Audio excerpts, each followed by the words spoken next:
Muchas gracias, pastor.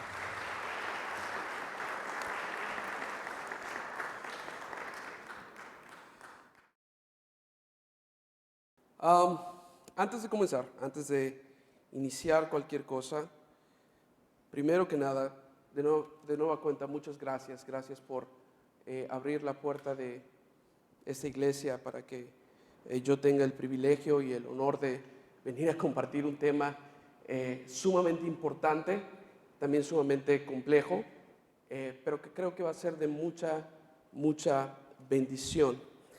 Estoy agradecido. Quiero también decirles que todas mis notas, las notas de las cuales yo voy a estar exponiendo, van a estar disponibles en la página de enviados. Después podré compartir con el pastor Will el link para que ustedes puedan entrar. No se preocupen si hay algún texto que ustedes no apuntan o se pierde o no pasa absolutamente nada. Todas las notas van a estar disponibles. Por último, antes de iniciar, quiero saber quién ha escuchado antes sobre la teología del pacto. Ok, excelente, muy bien. ¿Quién cree que podría definir, no les voy a dar un micrófono para que lo hagan, solo quiero saber, ¿quién cree que podría explicar, aunque sea de forma general, a otra persona qué es la teología del pacto? ¿Por qué es importante? Muy bien, Laura. Ok. ¿Quién vino solamente para escuchar el argumento para el bautismo de infantes? Ok, muy bien, excelente. Eso me ayuda a saber cómo estamos. Entonces, ¿qué les parece si oramos y comenzamos la primera parte de esta conferencia?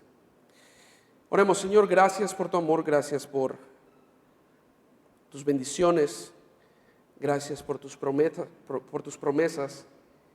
Hemos cantado, Padre, que no hay absolutamente nada que nos pueda separar de tu amor. Y sabemos que la razón por la que nada nos puede separar de tu amor es porque tu amor incondicional ha sido comprado por la sangre de Cristo en respuesta a la promesa del pacto de gracia que has hecho con tu pueblo. Es únicamente porque eres un Dios de pactos que podemos estar seguros que el día de mañana tú vas a continuar siendo fiel a tus promesas.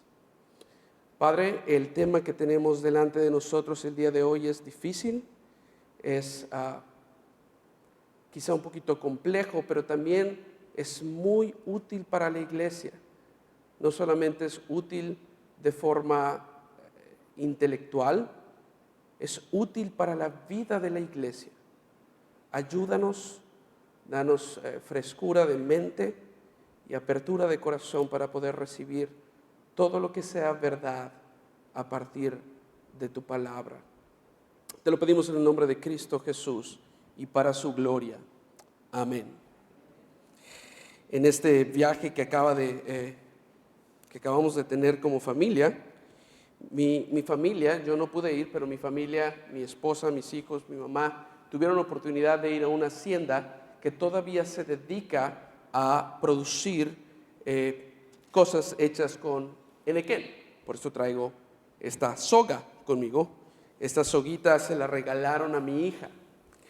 Es interesante porque creo que esta soga es una bastante buena analogía un poco de lo que hoy vamos a estudiar. Si yo sostengo esto frente a ustedes y les pregunto qué es, la mayoría me va a decir, es una soga. Sin embargo, la soga está formada por fibras. Las fibras también están entrelazadas y forman cordones. Estos cordones se unen para formar una soga.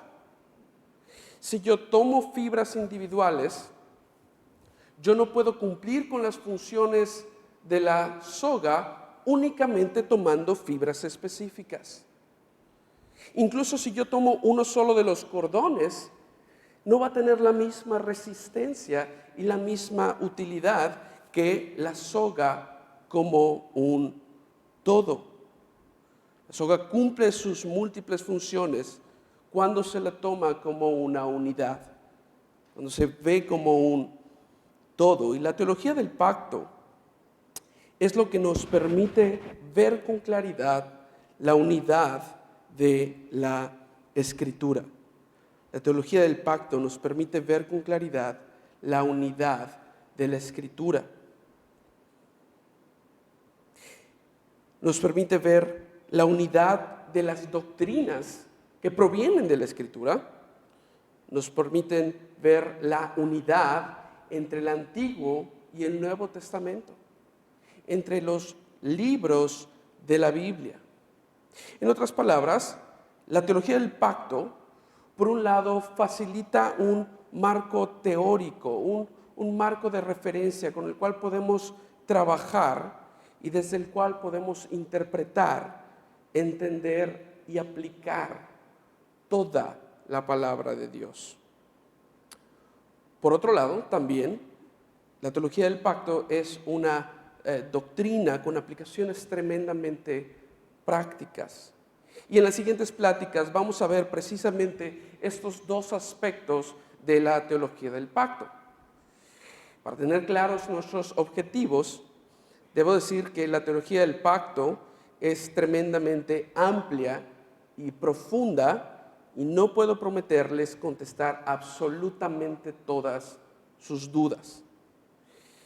Aunque quizá al final podemos tener un momento de preguntas y respuestas y podemos trabajar sobre algunas de ellas. Mi propósito más bien es que ustedes puedan tener una introducción general y entender qué es la teología del pacto.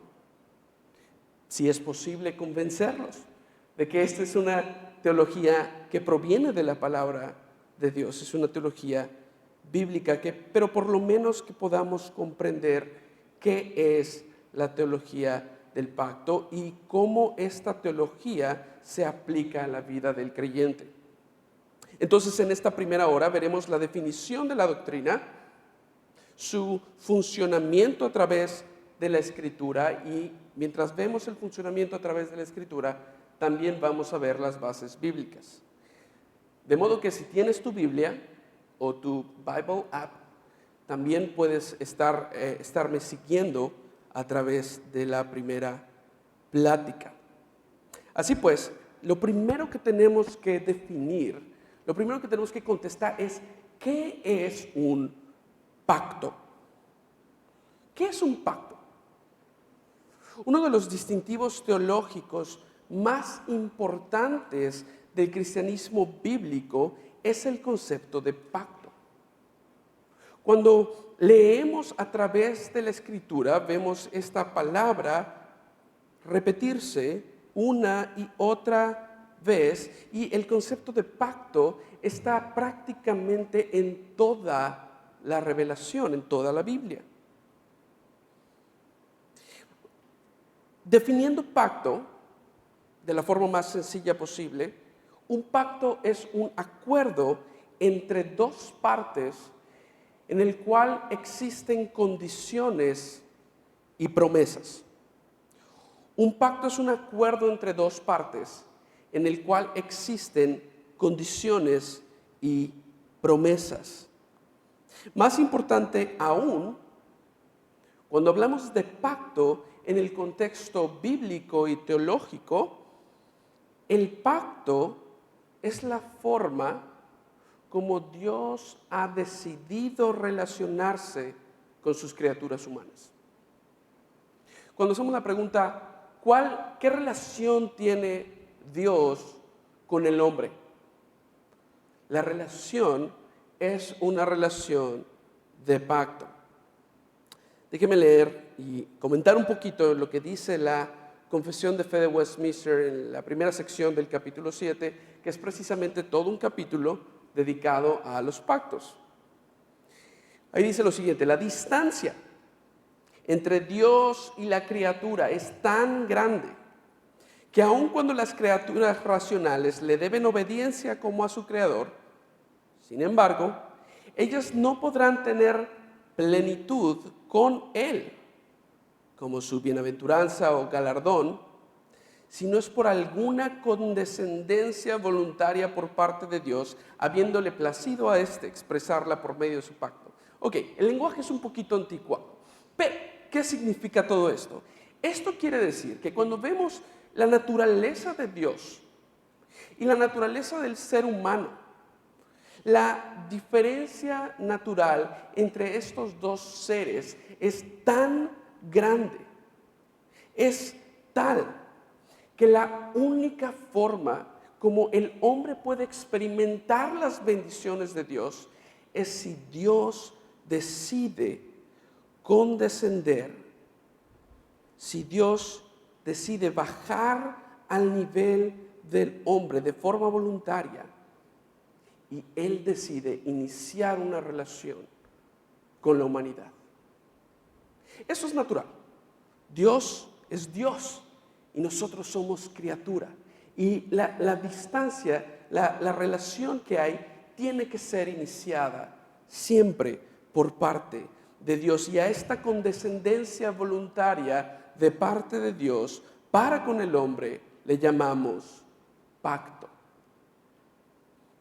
En resumen, la teología del pacto es acerca de nuestra comunión con Dios, es acerca de nuestra relación con Dios. Ahora bien, ¿por qué el énfasis en un pacto?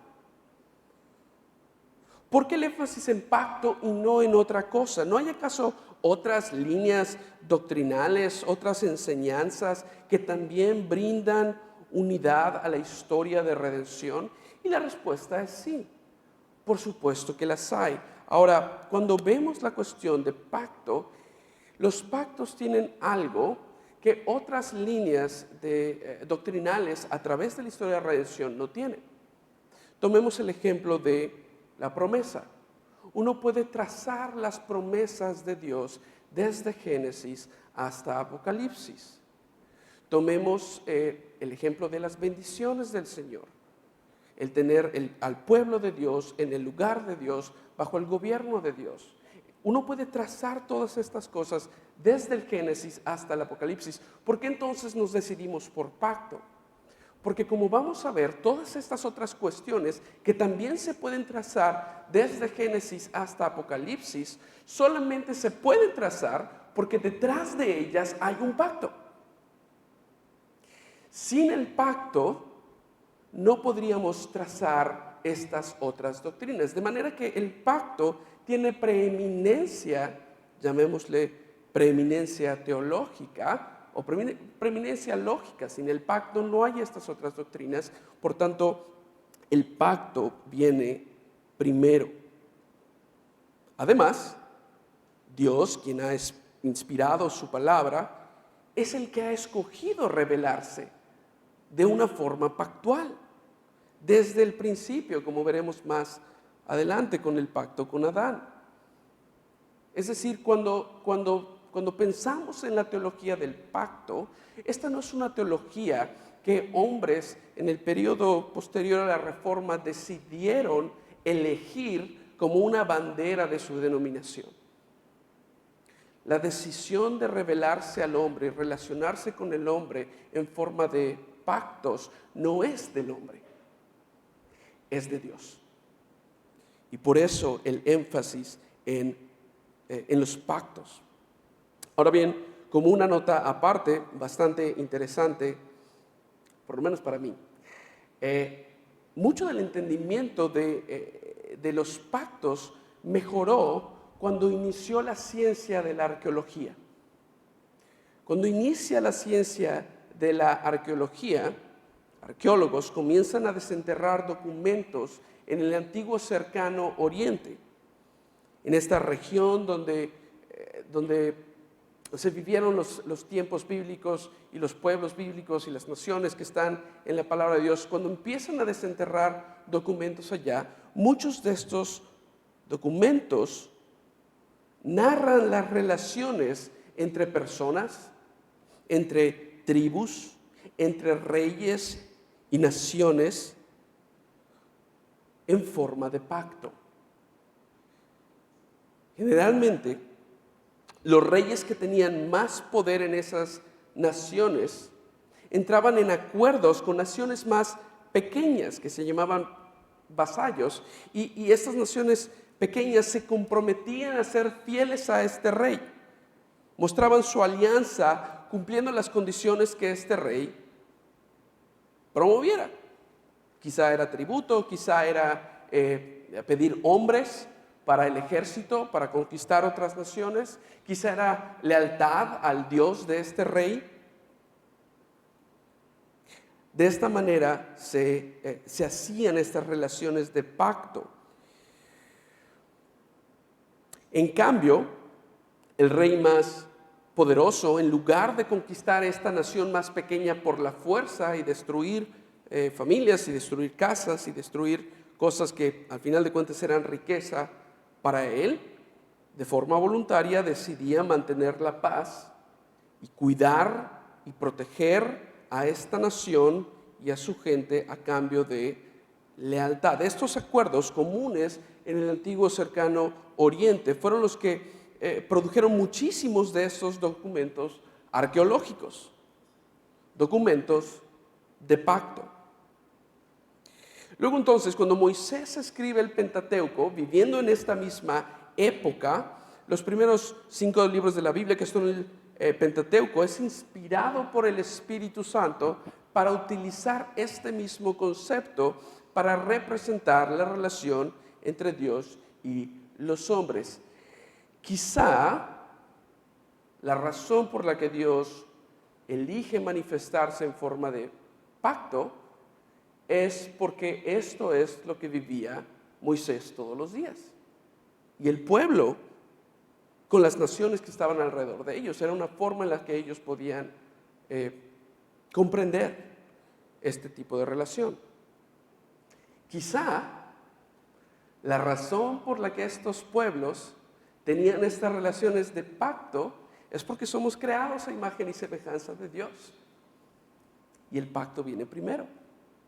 Esa es una pregunta que todavía no me he podido contestar. Sin embargo, eso nos explica mucho de por qué tenemos tanta presencia de pacto en los primeros 5 libros de la Biblia, en el Pentateuco, y a partir de allá, el resto de la palabra de Dios se construye sobre esta relación de pacto entre Dios y su pueblo. Luego después, cuando Jesús viene, Él establece un nuevo pacto con su iglesia, continuando así y asegurando el uso de este término relacional para describir precisamente esta relación entre Dios y el hombre para la posteridad. Por eso hasta el día de hoy hablamos de pactos. Esto es un poco del trasfondo histórico, cultural del antiguo cercano Oriente, que nos ayuda a entender el origen del pacto y que también nos va a ayudar a definirlo mejor. ¿Cómo sabemos cuando hay un pacto presente? ¿Cuáles son los elementos de un pacto? Bueno, para que exista un pacto, por lo menos tiene que haber 2 partes. Para que haya un acuerdo, por lo menos se necesitan 2 partes. ¿Quiénes son aquellos que van a entrar en este acuerdo? Se necesitan también estipulaciones o compromisos, lo que llamábamos condiciones. ¿Cuáles son las condiciones de este acuerdo? ¿Cuáles son las condiciones que se tienen que cumplir? Y por último, necesitamos promesas. ¿Qué pasa si cumplo estas condiciones? ¿Qué pasa si no las cumplo?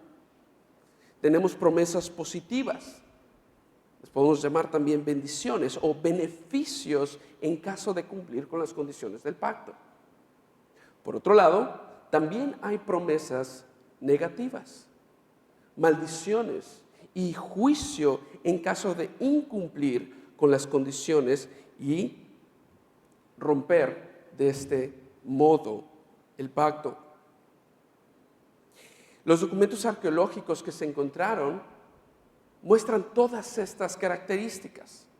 Presentan primero al rey y el rey manifiesta lo bueno que es al condescender al nivel de esta otra nación.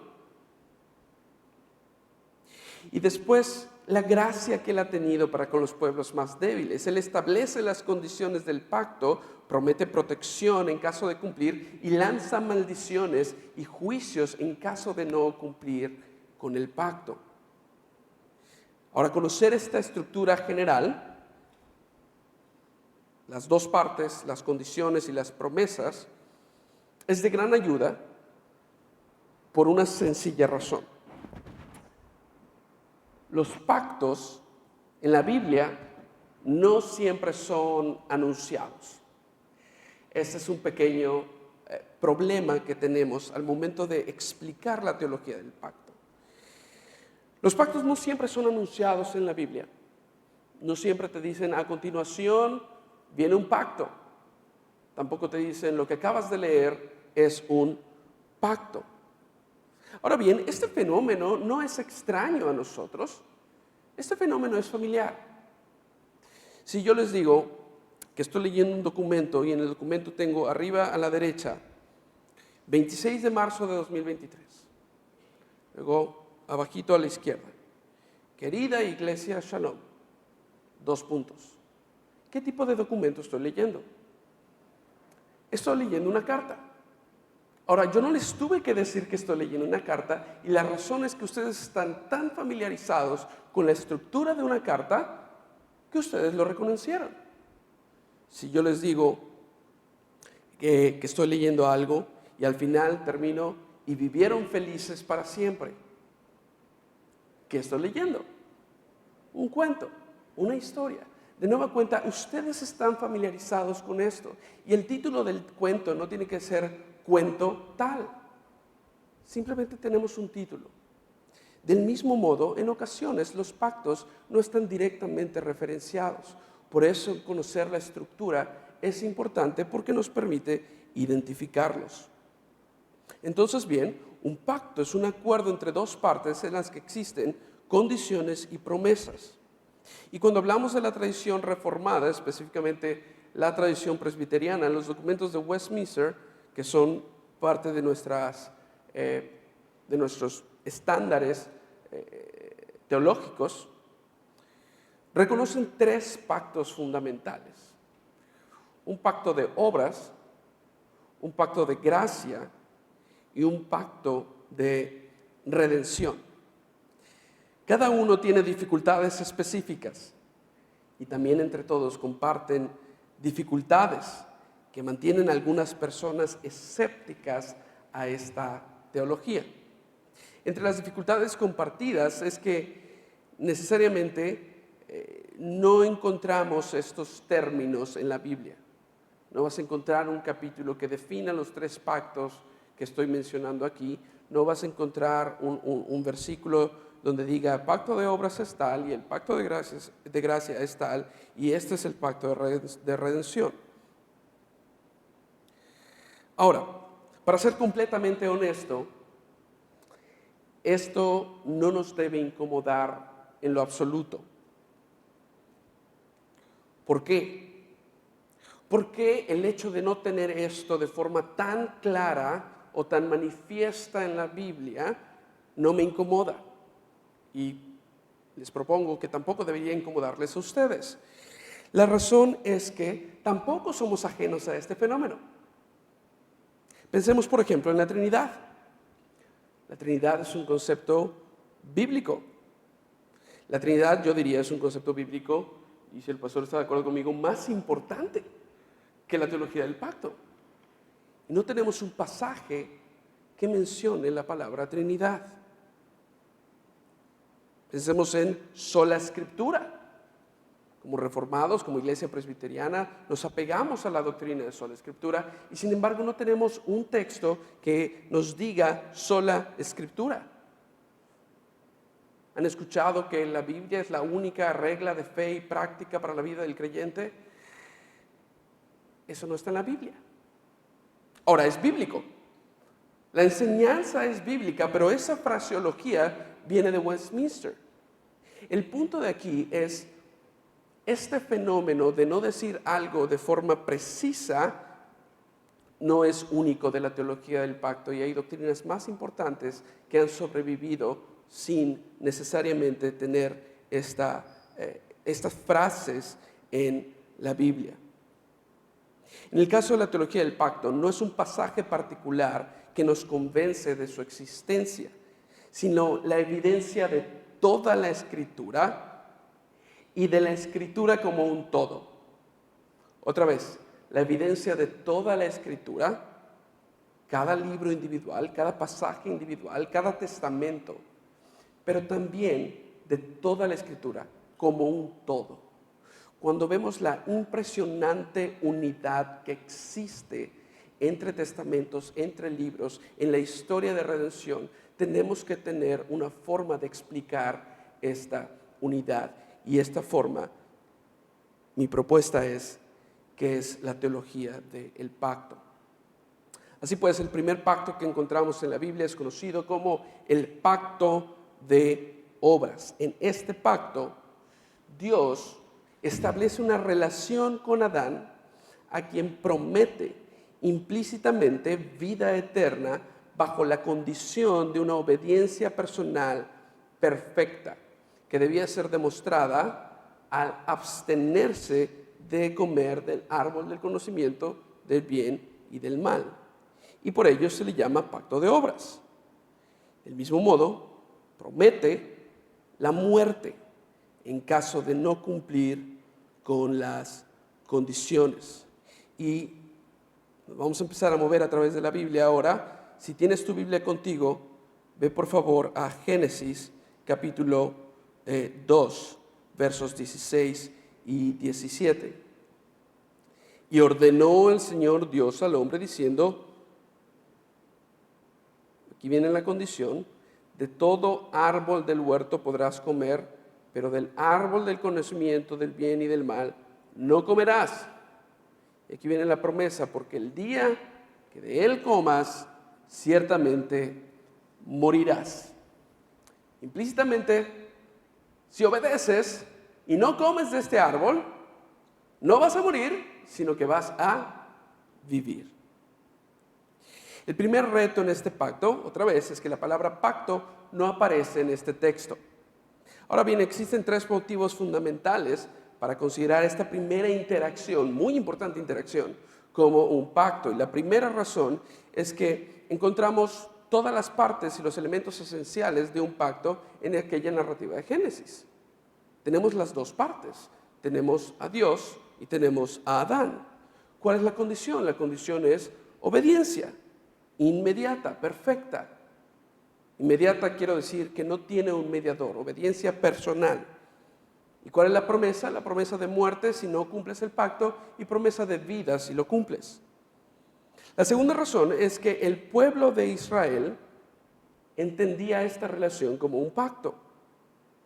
Oseas 6 e Isaías 24 hacen referencia a la caída precisamente como un evento de un pacto que Adán rompió. Oseas 6, 7 dice, pero ellos, haciendo referencia a Israel, como Adán, han transgredido el pacto. Allí me han traicionado. Isaías 24, 6, hablando de las naciones, y esto es bien importante, porque a veces pensamos en pacto y solo pensamos, está hablando de Israel. Pero este pasaje en Isaías es muy importante porque en el contexto está hablando del juicio contra todas las naciones de la tierra. Por eso, dice Isaías 24, 6, una maldición devora la tierra y son tenidos por culpables los que habitan en ella. Por eso son consumidos los habitantes de la tierra y pocos hombres quedan en ella, porque han roto el pacto eterno. Estos dos textos son importantes. El primero identifica la relación entre Dios y Adán como un pacto. El segundo nos muestra que siendo Adán el padre de todas las naciones sufren las consecuencias del pacto que se ha roto. Y la tercera razón, yo creo que es la más importante y que establece claramente la relación entre Dios y Adán como un pacto, es las constantes comparaciones que Pablo hace entre Cristo y Adán. Después de la comunión, de la Santa Cena, cuando Jesús toma la copa e instituye un nuevo pacto, no hay duda porque es explícito que Jesús es la cabeza federal, es nuestro representante en un nuevo pacto. La cuestión es que Pablo compara esta representación pactual en Jesús con otro representante que tenemos, que es nada más y nada menos que Adán. Romanos 5, 12 al 21 dice: por tanto, tal como el pecado entró en el mundo por un hombre, y la muerte por el pecado, así también la muerte se extendió a todos los hombres, porque todos pecaron.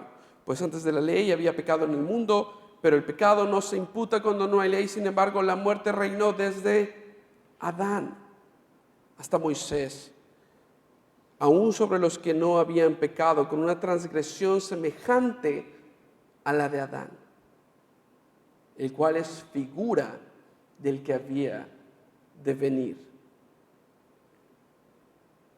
Por otro lado, también 1 Corintios 15, 22 dice: porque así como en Adán todos mueren, también en Cristo todos serán vivificados. Si Cristo es nuestro representante en este nuevo pacto, ¿cuál es nuestra relación con Adán como representante? La conclusión lógica es que Adán también es representante de otro pacto, lo que llamamos el pacto de obras.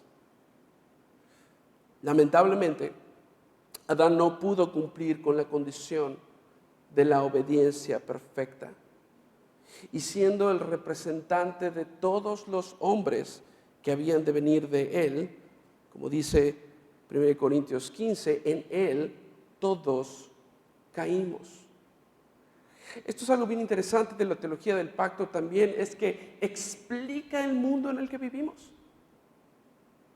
¿Por qué es que encontramos pecado en absolutamente todas las personas de la tierra? Porque Adán rompió el pacto, y siendo nuestro representante, las consecuencias que fueron para Adán son heredadas para el resto de la humanidad. De una forma, ahora todos nacemos de manera predeterminada como Adán, sujetos al mismo tiempo a las condiciones del antiguo pacto, del pacto de obras, pero también bajo la maldición del pacto de obras. Este es un gran problema, porque si recordamos las condiciones del pacto de obras, las condiciones son obediencia personal perfecta. Pero las maldiciones son que ahora estamos manchados por el pecado, que ahora no podemos hacer otra cosa más que pecar y desagradar a Dios, antes de Cristo, por supuesto. Entonces no podemos tener esta naturaleza de pecado y al mismo tiempo cumplir las condiciones de obediencia perfecta que el pacto de obras requiere. Por tanto, un segundo pacto era necesario. Un pacto que ya no es de obras, sino de gracia. Tras la caída, si recuerdan, Dios hizo una promesa a la mujer. De la mujer vendría uno que aplastaría de una vez por todas la cabeza de la serpiente, Génesis 3:15. Con esta promesa, Dios anunciaba por primera vez un nuevo y mejor pacto, uno en el que nuestro mediador, el Mesías prometido, aquel que aplastaría la cabeza de la serpiente, nuestro representante, sí cumpliría con la obediencia perfecta requerida desde el principio, y cuya justicia y beneficios serían gratuitamente otorgados a todos los que pusieran su confianza en él. Este mediador sería Jesús, Dios encarnado, y debido a la naturaleza de este nuevo pacto, cuya condición para nosotros es simplemente poner nuestra confianza en él, depositar nuestra fe en él, con la promesa de vida eterna en todo aquel que cree, Juan 3:16. Por esto se le llama pacto de gracia.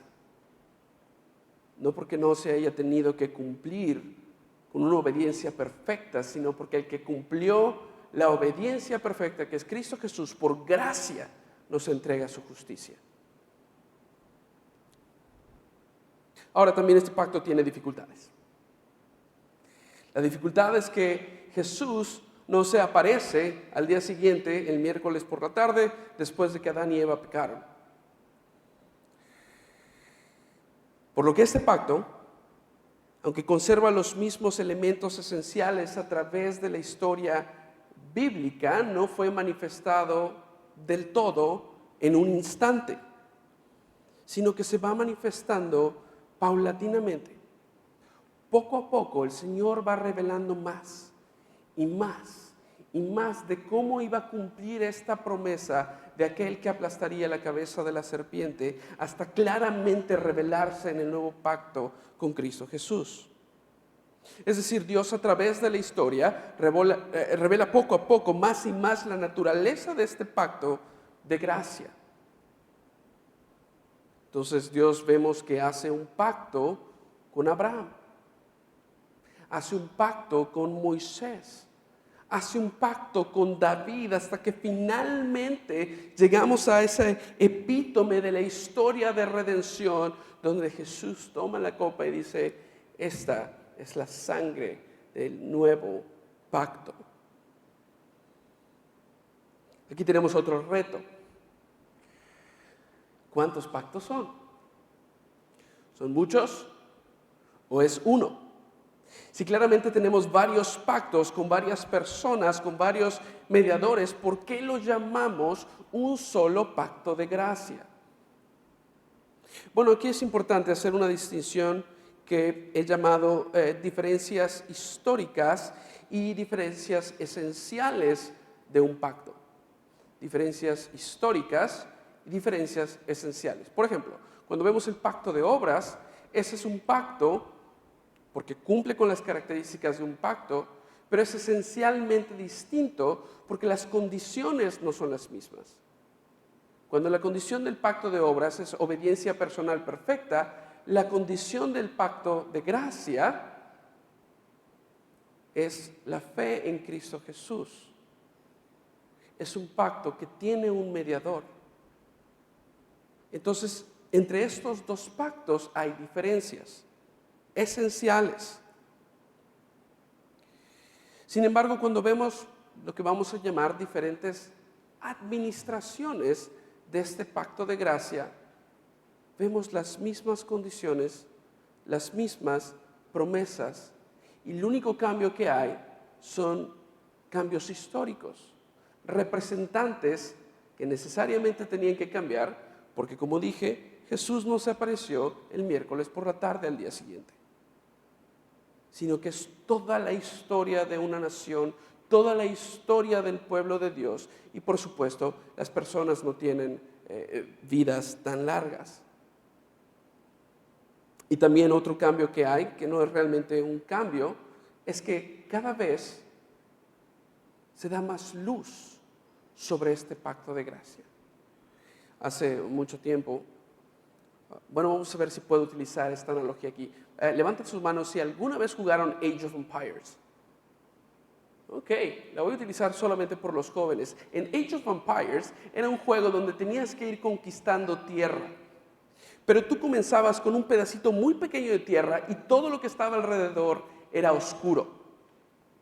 Ahora, ya estaba programado y lo único que tenías que hacer es ir avanzando.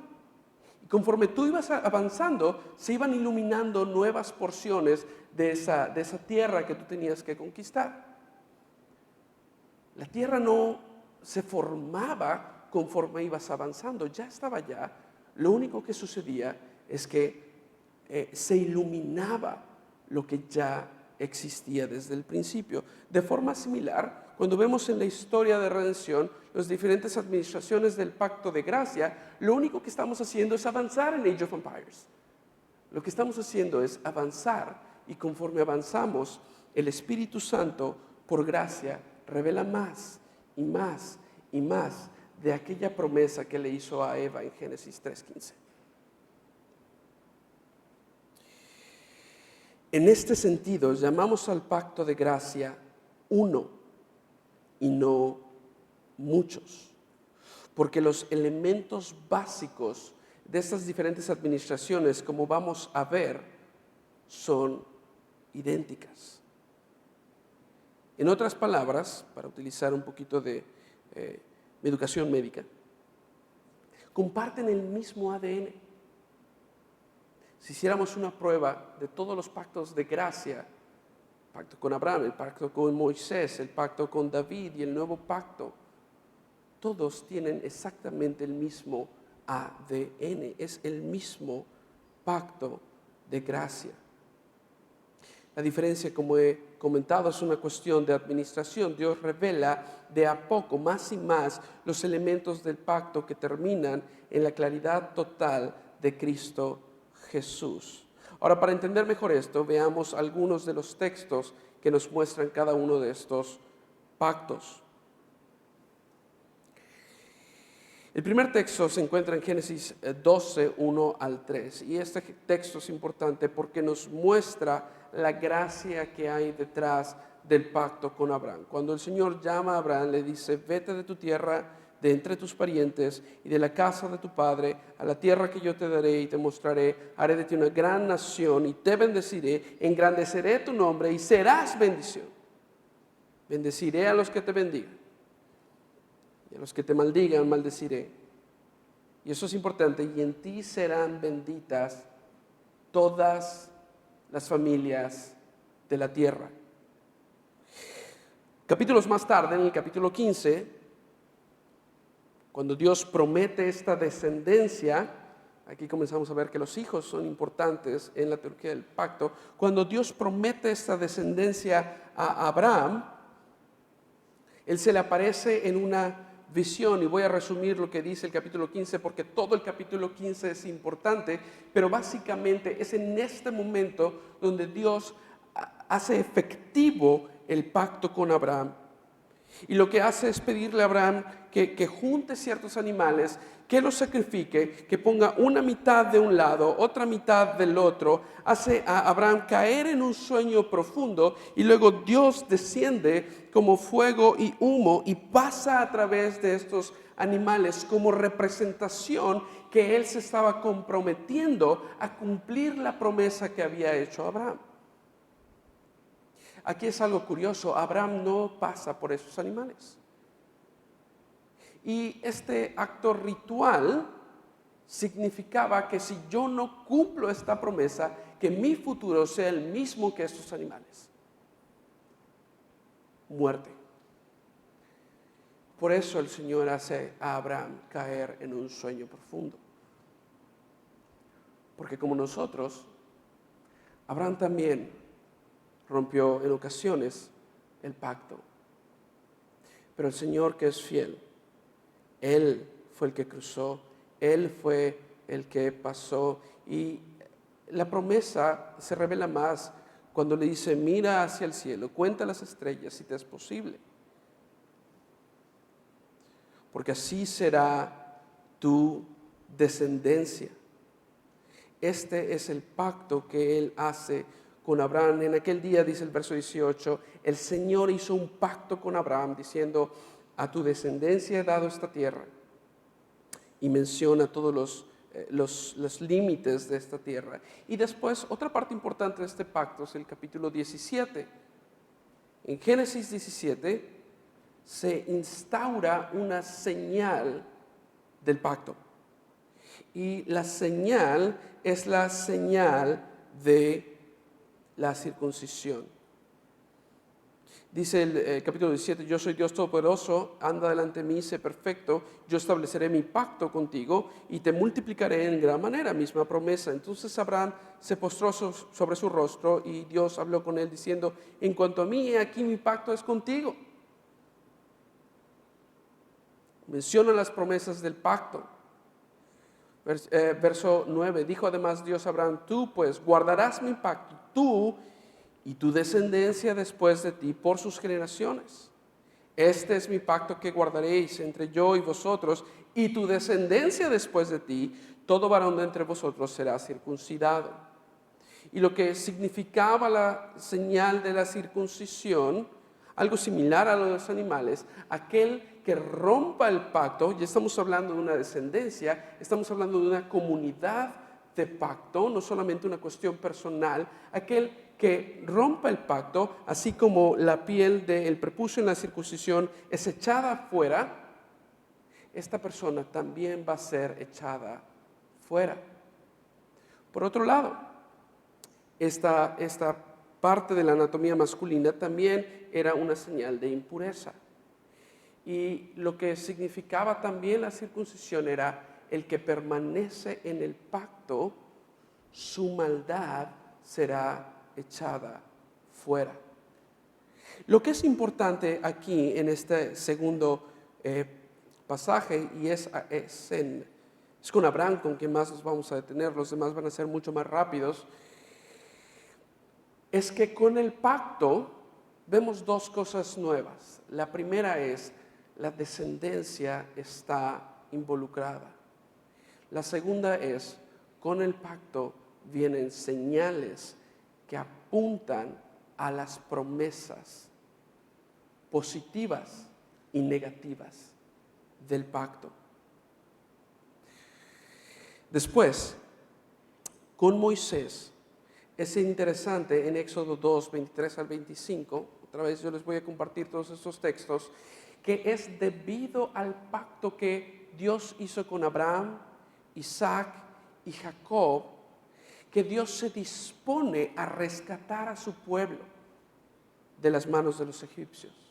Después en el capítulo 19, cuando de forma efectiva Dios establece su pacto con la ahora nación, con este pueblo de Israel, es entonces que los establece como nación y dice, ustedes, esa es la promesa, ustedes van a ser para mí una nación santa, una nación de sacerdotes. Y aquí empezamos a ver otra cosa que está detrás de la teología del pacto, que en el corazón de la teología del pacto, o más bien el corazón de la teología del pacto es la siguiente promesa que Dios hace para con nosotros: yo seré su Dios y ustedes serán mi pueblo. Nuevamente, cuando vemos la ley, cuando vemos Éxodo 20 no comienza con el primer mandamiento, comienza con un prefacio. Y este prefacio es: yo soy el Señor tu Dios, que te saqué de la tierra de Egipto, de la casa de servidumbre. Y luego dice, no tendrás dioses ajenos delante de mí. Es decir, que este nuevo pacto con Moisés no es algo completamente diferente, ni tampoco estamos regresando, ahora vivimos bajo la ley para poder satisfacer a este Dios de ira o Dios de justicia. Comienza Dios diciendo, yo ya he tenido gracia para con ustedes, yo ya los he redimido, yo ya los he salvado, por tanto, pueblo del pacto, vivimos de esta manera. El pacto hecho en el monte Sinaí con Moisés, como una administración más del pacto de gracia, se construye sobre las promesas a Abraham y añade la revelación de la ley como una guía del pueblo para atender su voluntad. También establece al pueblo como una nación, un grupo de personas apartadas para la gloria de Dios. De nueva cuenta, en el pacto con Moisés, el corazón de la teología del pacto, como con Abraham, con esta promesa de descendencia, es: yo seré su Dios, ustedes serán mi pueblo. Curiosamente, con el pacto con Moisés, la señal continúa siendo la circuncisión. Mismo pacto. Tiempo después, cuando Israel conquista la tierra prometida y llega un rey con quien Dios hace otro pacto, el rey David, y esto lo vemos en 2 Samuel capítulo 7. Para resumir este capítulo, lo que sucede en 2 Samuel capítulo 7 es que David, quiero leer cómo inicia porque esto es bastante importante. Sucedió que cuando el rey ya moraba en su casa, y el Señor le había dado descanso de sus enemigos por todos lados,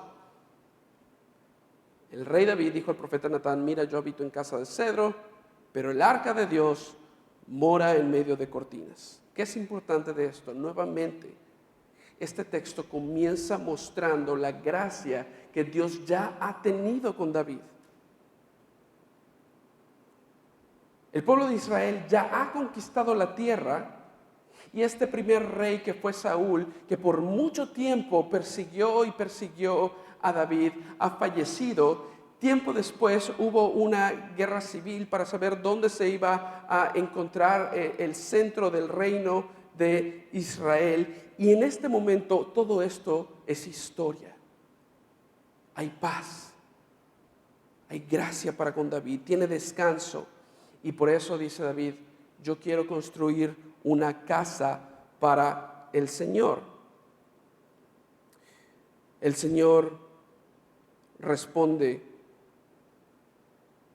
David, tú no puedes hacer una casa para mí. Lo que yo voy a hacer es hacer una casa para ti, no refiriéndose a un edificio, a un lugar, sino a una línea de, nuevamente, descendencia, a una línea de hijos. El verso 12 dice: cuando tus días se cumplan y reposes con tus padres. Qué bonita forma de decir mueras. Levantaré a tu descendiente después de ti, el cual saldrá de tus entrañas, y estableceré su reino.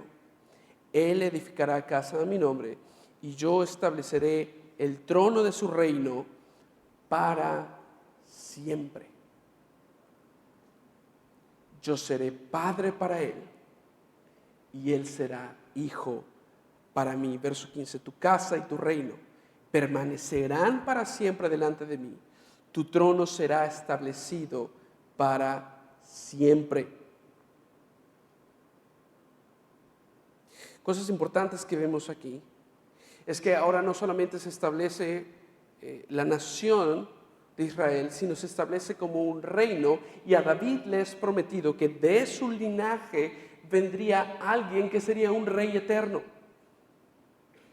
Y empezamos a tener una mejor idea de la identidad de aquel que fue prometido en Génesis 3:15, aquel que iba a quebrantar la cabeza de la serpiente. Este alguien es alguien sobrenatural, porque ¿quién más puede tener un reino eterno? David murió, Salomón murió, Roboam murió, y todos los descendientes después de David murieron hasta Cristo, a quien la muerte no pudo retener, y resucitó para ser rey por siempre, cumpliendo así la promesa que Dios hizo en este pacto con David. Pero ¿cómo sabemos que este es el mismo pacto? Bueno, también es interesante cómo está basado en los eventos de Egipto. Dice el verso 23, David es el que está hablando: ¿y qué otra nación en la tierra es como tu pueblo Israel, al cual viniste a redimir para ti como pueblo, a fin de darte un nombre y hacer grandes cosas a su favor, cosas portentosas para tu tierra, ante tu pueblo que rescataste para ti de Egipto, de las naciones y de sus dioses? Porque tú has establecido para ti un pueblo Israel como pueblo tuyo para siempre, y tú, Señor, has venido a ser su Dios. El corazón de la teología del pacto es: yo seré su Dios y ustedes serán mi pueblo. Y eso no ha cambiado desde Abraham y ahora con David.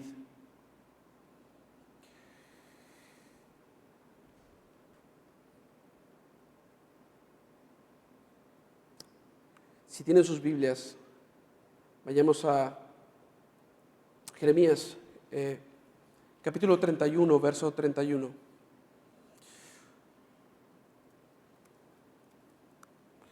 Jeremías 31, 31. Dice lo siguiente: estos son los días después de David. días cuando el pueblo se apartó del Señor y estaban a punto de entrar y ser conquistados por sus enemigos y ser enviados al exilio. Pero el profeta Jeremías tiene una promesa para el pueblo. He aquí, vienen días, declara el Señor, en que haré con la casa de Israel y con la casa de Judá un nuevo pacto. No como el pacto que hice con sus padres el día que los tomé de la mano para sacarlos de la tierra de Egipto. Mi pacto que ellos rompieron, aunque fui un esposo para ellos, declara el Señor, porque este es el pacto que haré con la casa de Israel. Después de aquellos días, declara el Señor, pondré mi ley dentro de ellos y sobre sus corazones la escribiré, y yo seré su Dios y ellos serán mi pueblo. Vamos ahora a Lucas capítulo 22.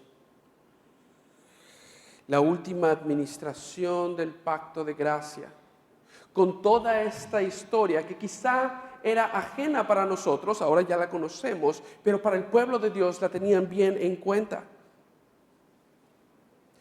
Durante la celebración de la Pascua, durante este festejo que recuerda las promesas de Dios cumplidas para con el pueblo de Israel, las promesas de Dios cuando los liberó de la tierra de Egipto. Es en este contexto lleno de recordatorios de las promesas de Dios que el Señor Jesucristo va al aposento alto, está con sus discípulos, pide la copa y dice lo siguiente, verso 20. De la misma manera tomó la copa después de haber cenado, diciendo, esta copa es el nuevo pacto. Esa promesa que había en Jeremías 31 y muchos otros lugares. Esta copa es el nuevo pacto en mi sangre que es derramada por vosotros. El tiempo de cumplimiento final de la promesa, la identidad de aquel que aplastaría la cabeza de la serpiente, finalmente es revelada en el nuevo pacto en Cristo Jesús. ¿Quién es el Rey eterno que le fue prometido a David? ¿Quién es aquel profeta que Moisés promete en su ley? ¿Quién es aquel a través del cual todas las naciones de la tierra serían bendecidas como le fue prometido a Abraham? ¿Quién es el que aplasta la cabeza de la serpiente como le fue prometido a Eva? Jesús dice, esta copa es el nuevo pacto en mi sangre que es derramada para perdón de pecados. Por gracia Dios eligió a Abraham prometiendo bendecir por él a todas las naciones. Por gracia liberó a Israel de Egipto dándole su ley y a Moisés como mediador para conocerle mejor y poder adorarle. Por gracia prometió a David que su linaje sería eternamente establecido en el trono. Por esa misma gracia Dios envió a Cristo en quien todas esas promesas se cumplieron. La condición siempre fue la fe en aquel que había de venir. Y para nosotros en aquel que vino. En aquel que vino a cumplir las promesas del pacto del Señor. Este es el pacto de gracia. Cuando regresemos vamos a hablar brevemente del pacto de redención y de cómo todo esto se aplica a la vida del creyente. Vamos a orar. Señor, gracias por tu amor. Gracias por abrir la palabra de Dios para nosotros a través de la teología del pacto. Ayúdanos a descansar y preparar nuestras mentes para otro momento de aprendizaje más adelante. En Cristo Jesús. Amén.